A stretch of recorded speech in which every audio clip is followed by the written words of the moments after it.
Dans un communiqué publié jeudi soir, la présidence tunisienne a indiqué que le président Kais Saïed a signé un décret chargeant Rida Garsalaoui de gérer le ministère de l'Intérieur.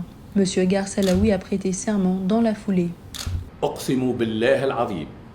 Je jure au nom de Dieu de faire de mon mieux pour le bien de la Tunisie et de respecter sa constitution et ses lois, de protéger ses intérêts et de m'engager à lui être fidèle. Cette nomination intervient après que plusieurs organisations de la société civile ainsi que des pays étrangers ont appelé M. Saïd à désigner un nouveau gouvernement comme il s'est engagé à le faire.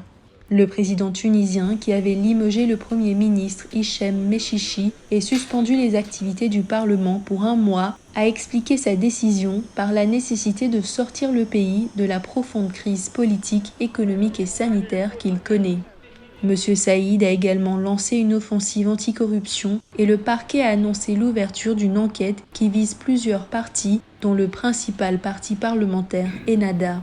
Le président du Parlement tunisien, Rachid Ghannouchi, également chef de file d'Ennahda, a regretté jeudi le manque de dialogue avec la présidence.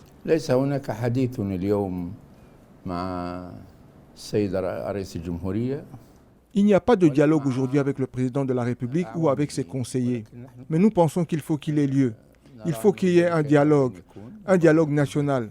Nous tenons à utiliser tous les moyens pacifiques, le dialogue, les négociations, la pression de la rue, la pression des organisations, des penseurs, la pression intérieure et extérieure pour faire revenir la démocratie. Notre seul but aujourd'hui, c'est le retour de la démocratie en Tunisie.